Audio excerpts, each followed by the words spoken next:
Mayor. Good morning. I just want to reiterate everything the mayor said about the incredible work of all of public safety in the Fall River community. The fire department, police department, EMS, EMA. There were a lot of volunteers who appeared on scene. And were it not for the heroic work, brave work of these men and women who showed last night, particularly our fire and police and EMS, we would have seen much greater loss of life. As you can see, this is a fairly massive structure, massive facility. It housed nearly 70 people, thank God the vast majority of them were able to be taken out. Most of them were people who needed help, as you see from some of the footage and what I've seen. These are people who were not able to move themselves. They were not mobile themselves, and therefore the work that the fire and police and EMS did to get people out was truly amazing. I'm also grateful that the 5 firefighters who were treated at the hospital have been released. I'm glad for their safety. I just want to say to the families and friends of those who perished, I offer my condolences, deepest condolences and sympathy on behalf of the Commonwealth for this tragic loss. We lost 9 folks last night in this terrible tragedy, and our hearts and our sympathies are with their families. I have pledged to the mayor and to the people of Fall River that my administration will do everything we can to offer support and assistance in this time. I know the teams here in the mayor's office and his folks have done a tremendous job getting people to their place of shelter down at the center. We'll probably go down there next, and very much in the process of now looking to rehouse this vulnerable population. But we'll continue to keep you updated.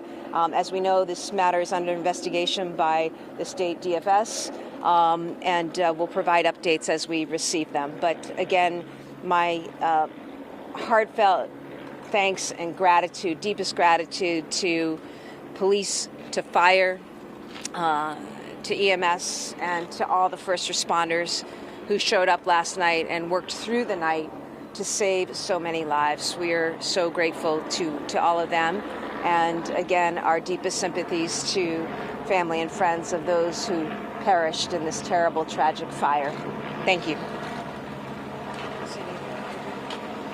So we really don't have any updates from the last time we spoke.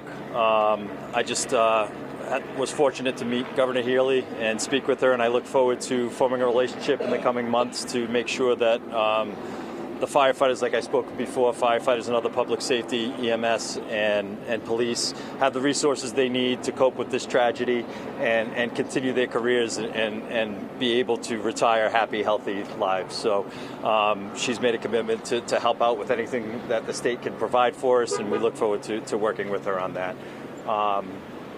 I really don't. I'm more than welcome if there are any questions that I could answer, but I don't think I'm going to be able to provide much more than we did this morning. Any sense of any sense of the source of the fires? It's all still under investigation. Like I said earlier, this is a very extensive investigation.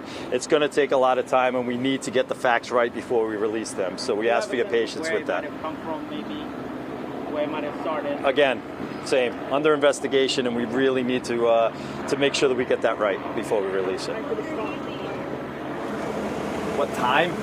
Shortly after 9:30 last night.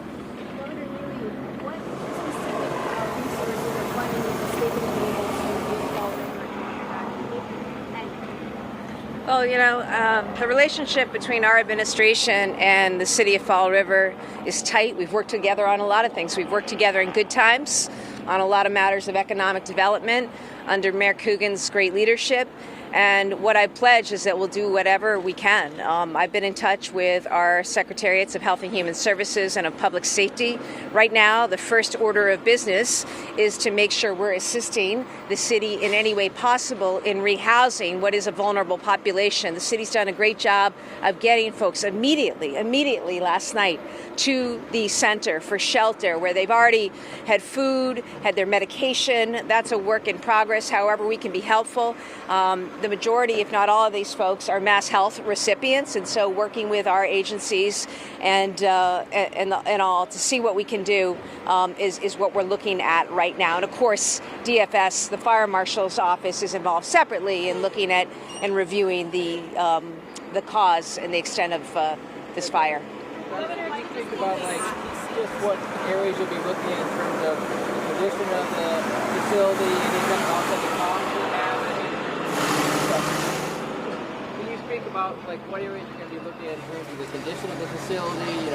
Whether it was up to code, whether things were working or not working. I know it's too early to say exactly, but what areas are you going to be focusing on? Well, it's very early in the review process, and I'll leave you to speak directly with the fire marshal about the scope of his investigation, but needless to say, it's something that we'll look at all of that. But again, it's much too early to offer any answers at this time, but DFS will be sure to keep everyone apprised.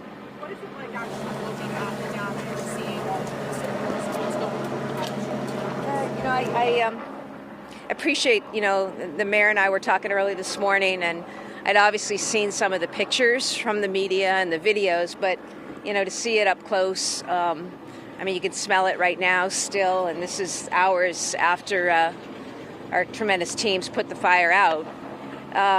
It's horrifying to think about what happened in the middle of the night in the dark. People just scrambling as best they could to get out through windows, the firefighters coming up ladders, hauling people down in any way possible to get them out of the building. The panic, it's so heartbreaking and so sad, and something you never want to see.